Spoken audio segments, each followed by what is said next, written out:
Richard Head claimed Mother Shipton accurately predicted the Spanish Armada, the Great Plague, and the London Fire of 1666, because he was writing about these events years after the fact. Scholars call his technique post-diction instead of prediction. Prediction, of course, you're supposedly making statements about the future. With post-diction, you're just going backwards in time and predicting it after the fact, which, of course, is no prediction at all. But there is a strange twist to this story. Even if Richard Head made up the predictions of Mother Shipton in the 1600s, many of his future predictions eventually came true. In the air men shall be seen. Around the world thoughts will fly in the twinkling of an eye. Women dress like men and trousers wear, and cut off all their locks of hair. Mother Shipton. Did the hoaxer Richard Head somehow tap into some kind of oracular vision himself while writing the prophecies? Or was he working from an actual prophetic book which has been lost to history? When an editor, such as the man who edited the prophecies of Mother Shipton, works on something, he usually doesn't fabricate the whole cloth. They are based on things that were originally oral tradition prophecies. And that's why I think some of them have come true. In Mother Shipton's prophecies, this era of global progress will be followed by something quite different. Then half the world, deep drenched in blood, shall die.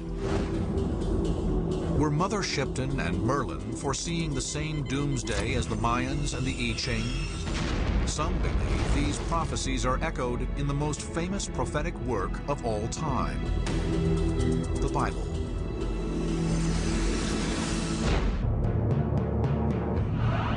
From the Mayan calendar to the wizard Merlin to predictions delivered by the internet, the year 2012 looms as a prophetic doomsday.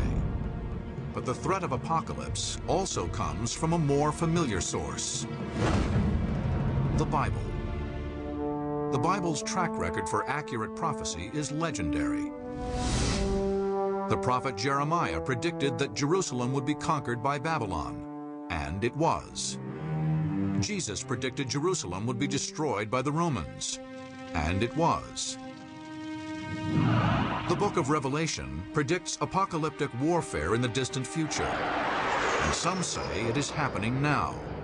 The book of Revelation, in its style, in its content, in its language, is not greatly different from the prophecies of other ancient cultures, including the Mayan culture, including the Egyptian culture, including the Native American culture. The author of Revelation had a vision of doom that has shaken the world to this day. His name was John. There's an entire book of prophecy, the book of Revelation, and it is the contents of it are this sort of dream vision that the Apostle John receives while in exile on the Isle of Patmos. And the entire book is this prophecy of a coming apocalypse, of the end of the world, the final battle of good versus evil. The book of Revelation is filled with terrifying and bizarre images. Flying creatures with streaming hair making the noise of 1,000 horses. Self-propelled chariots belching flames. He sees diseases that kill 1/4 of the earth. John foresees a period of global warfare centered in the Middle East. He sees the rise of a terrifying demonic world leader called the Antichrist. The book of Revelation foresees all this as simply a prelude to the end of the world. It's so very, very detailed, but it's also so strange that we feel a need to attach it to stuff that we know of. We're fascinated with the idea of apocalypse, and in Revelation we've got some sort of a blueprint for it, and so we sort of project those fears onto it and try to figure it out. We try to crack the code. But some biblical scholars question the direct connection between Revelation and today's headlines. It's clear John of Patmos did expect the imminent end of the world, and it's been nearly 2,000 years, so I don't think he meant it for our time. I don't think he thought it was going to last that long.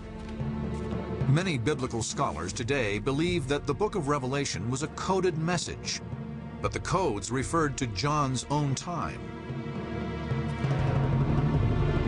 One example can be found in the ominous number 666. The book of Revelation calls the number the mark of the beast. Some have theorized that 666 is a numerological code for the Antichrist, a modern demonic world leader. We look in vain for 666 at the present day. There is no 666 at the present day.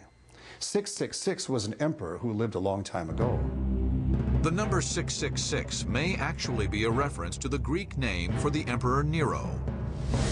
Nero was a notorious persecutor of Christians, and the numerological equivalent of Emperor Nero's name adds up exactly to 666.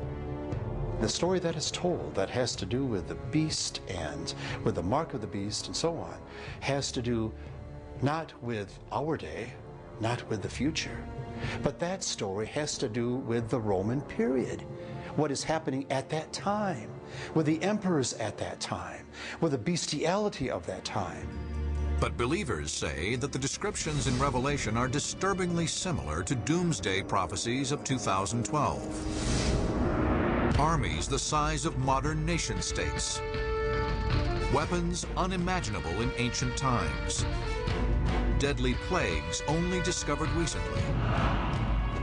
Our Bible teaches us one day it's all going to end in fire and brimstone. And so we are trained, we are taught as a culture to look for the imminent end. If John was referring to a series of catastrophes in the modern era, he was not alone. Centuries later, and on the other side of the world, Native American oracles would predict a similar countdown to doomsday. In the 1890s, a Lakota Sioux shaman named Black Elk had a series of apocalyptic dreams. Black Elk had certain visions in which he seemed to think that his people were going to kind of suffer and kind of defeat. His visions brought about an Indian movement called the Ghost Dance, a ritual that they thought would restore the Indian nation to its glory. Instead, the army mistook the sacred dance as an Indian uprising. The United States Army sent out troops to crush out the Sioux ghost dancers, precisely because they represented such a spooky threat